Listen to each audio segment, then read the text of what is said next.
Hi everyone.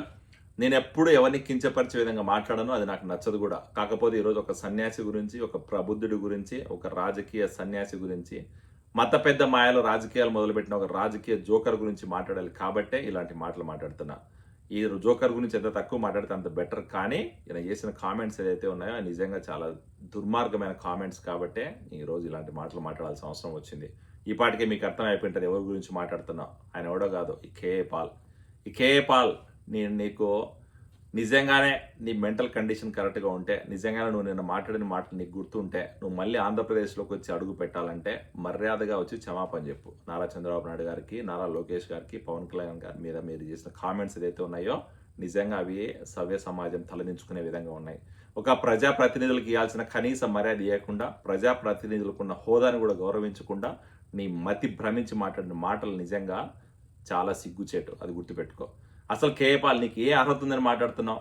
8-9 చోట్ల ఎలక్షన్లో పోటీ చేస్తే కనీసం డిపాజిట్ కూడా సంపాదించుకోలేని నువ్వు ఈరోజు ఒక రాజకీయ జోకర్ అయిన నువ్వు మళ్ళీ చంద్రబాబు నాయుడు గారి గురించి, నారా లోకేష్ గారి గురించి మాట్లాడే అర్హత ఉందా నీకు? అసలు నువ్వు ప్రజాప్రతినిధి అని నువ్వు ఫీల్ అవుతున్నావా? అసలు ప్రజల మధ్యలో తిరిగే అర్హత ఉందా నీకు? నీ కనీసం సొంత ఇంట్లో కుటుంబ సభ్యులు కూడా ఓటేరు. అది గుర్తుపెట్టుకో. నువ్వు ఈ రోజుకి కూడా ఎక్కడ ఒక డిపాజిట్ సంపాదించుకోలేదు. నీ పార్టీ ఎగ్జిస్టెన్స్ కూడా లేదు ఇండియాలో కానీ, ఆంధ్రప్రదేశ్లో కానీ, తెలంగాణలో కానీ. నువ్వు వచ్చి ఈరోజు ఏదో ప్రెస్ మీట్లు పెట్టి మాట్లాడితే అది కేవలం యూట్యూబ్ ఛానళ్ళకి వ్యూస్ కోసం, అలాగే టీవీ ఛానల్స్కి టీఆర్పీ రేటింగ్స్ కోసం, లేకపోతే కామెడీ షోలకు పనికొస్తాయి తప్ప ప్రజలు నీ మాటలు విశ్వసించే ప్రసక్తి లేదు. ప్రజలు నీ మాటల్లో నమ్మే ప్రసక్తి కాదు. అన్ని అవహేళనలు చేస్తున్నారు. గుర్తుపెట్టుకో. నీ వెనక రాజకీయ జోకర్ అనే ట్యాగ్ ఉంది. నీకు ఏ పాల్ కాదు, నీ పేరు మెంటల్ పాల్ అని పెట్టుకుంటే కరెక్ట్గా సరిపోతుంది. ఈరోజు జగన్మోహన్ రెడ్డి మెప్పు కోసం దేశ విదేశాల్లో ప్రచారాలు చేసుకుంటూ ఆడొచ్చిన డబ్బులతోటి ఈడు ఇండియాకు వచ్చి ఒక 10 మంది బాడీ గార్డులు పెట్టుకొని ఎప్పుడో పనికి వాళ్ళని ఒక ప్రెస్ మీట్లు పెట్టేది. ఈ పనికి వాళ్ళ ప్రెస్ మీట్లలో ప్రజాప్రతినిధులకు ఇవ్వాల్సిన కనీస గౌరవం మీకన్నా పనికి వాళ్ళని మాట్లాడే నువ్వు ఈరోజు నారా లోకేష్ గారి గురించి, నారా చంద్రబాబు నాయుడు గురించి మాట్లాడేంత మగోడైపోయినావా? అసలు నీకు ఏముందని మాట్లాడుతున్నావు? అసలు నువ్వు ఏం ముద్రించావని మాట్లాడుతున్నావు? ఆంధ్రప్రదేశ్ రాష్ట్ర ప్రజల కోసం ఏ రోజున ఏమైనా చేసినావా నువ్వు? మాట్లాడితే ఏదో ట్రంప్ తెలుసు, వాళ్ళ ఆయన తెలుసు, ఒబామా తెలుసు, బైడెన్ తెలుసు, వాళ్ళ ముత్తాద్ తెలుసు అని చెప్పి కథలు చెప్పడం, ఇండియాకు వచ్చి జనాల్ని మోసం చేయడం, క్రిస్టియన్స్ని కన్వర్ట్ చేయడం, ఇటు అమెరికాకు వచ్చి మళ్ళీ ఇండియాలోనే ఏదో ఉద్ధరించేసా అని చెప్పి ఇక్కడ ఫండ్స్ కలెక్ట్ చేసి ఇండియాకి మీద అంత జలసాలు చేయడం, ఇది నువ్వు చేసే పని. ఎంతమంది తెలియదు అనుకుంటారో నువ్వు చేసే బ్రోకర్ పని. నీ బ్రోకర్ పనులన్నీ ప్రజలకు తెలుసు. నువ్వు ఎంత దుర్మార్గుడో తెలుసు, నువ్వు ఎంత ఫన్నీ ఫెలోనో తెలుసు, నువ్వు ఎంత జోకర్వో కూడా ప్రజలకు తెలుసు. నీ మాటలు నమ్మే ప్రసక్తి ఎవడు లేదు. నీలాంటి జోకర్గాలని ఎంకరేజ్ చేసే అవసరం కూడా లేదు.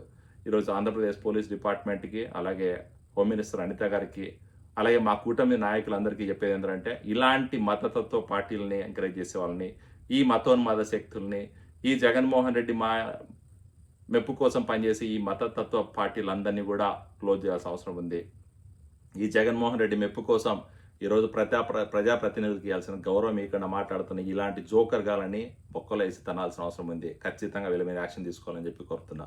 అలాగే ఈరోజు ఈ వైసీపీ నాయకులు ఎవరైతే ఉన్నారో ఈ జోకర్ మాట్లాడిన మాటలు కూడా తీసుకొచ్చి ఈరోజు సాక్షి ఛానల్ అవ్వచ్చు, వైఎస్ఆర్సీపీ సోషల్ మీడియాలో ట్రోల్ చేస్తున్నారు, వాళ్ళ గురించి మాట్లాడుతున్నారు. అంటే వీళ్ళు కుక్కని తీసుకొచ్చి సింహాసనం మీద కూర్చోపెట్టే రకం. ఆ రోజు జగన్మోహన్ రెడ్డిని సీఎం చేశారు. ఈరోజు లాస్ట్ కేఏ పాల్ చేసిన కామెంట్స్ కూడా తీసుకొచ్చి ఆయన ఏదో పెద్ద కామెంట్లు చేశాడంట. ఆయన అసలు చాలా ధైర్యం ఉందంట, చాలా ధైర్యశాలి అంట. అసలు కేఏ పాల్కి ఎవరు ఇంకా తక్కువ అంట. ఇట్లాంటి కామెంట్లు పెట్టి, ఇలాంటి థంబ్నెయిల్స్ పెట్టి వీళ్ళు ఇష్టం వచ్చాడు మాట్లాడుతున్నారు. సిగ్గుండాలి కొంచెమైనా ప్రచారం చేసే ముందు. కుక్క మాట్లాడింది ప్రచారం చేస్తారు, లాస్ట్కి మీరు గాడిదిగా కాలు కూడా పట్టుకునే రకం. అది మీ వైఎస్ఆర్సీపీ నాయకుల పరిస్థితి. మీ మెంటల్ కండిషన్ కరెక్ట్గా లేదు.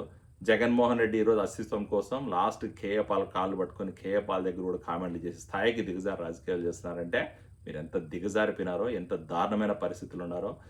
మీకు వైఎస్ఆర్సీపీ నాయకులకు కనీస కామన్ సెన్స్ ఉండేది కూడా అర్థం కాలేదు. ఖచ్చితంగా ఈ కేఏ పాల్ క్షమాపణ చెప్పకుండా ఆంధ్రప్రదేశ్ రాష్ట్రంలో అడుగు పెడితే కాళ్ళు ఎరగొడతారు, ప్రజలు తిరుగుబాటు చేస్తారు, ప్రజలు ఏం దొరికితే అంత కొడతారు. అది గుర్తుపెట్టుకో కేఏ పాల్. నువ్వు ఆంధ్రప్రదేశ్లోకి వచ్చి అడుగు పెట్టాలి, మళ్ళీ ప్రజల మధ్యలో తిరగాలనుకుంటే ఫస్ట్ మా నాయకులకి క్షమాపణ చెప్పు. నువ్వు చేసిన కామెంట్స్ విత్డ్రా చేసుకో. లేకపోతే మాత్రం రాబోయే రోజుల్లో తగిన గుణపాఠం ఉంటుంది. ఖచ్చితంగా పర్యవసానం అయితే దీనికి 2 ఇంతలు ఉంటుంది. అది రాసి పెట్టుకో. Thank you.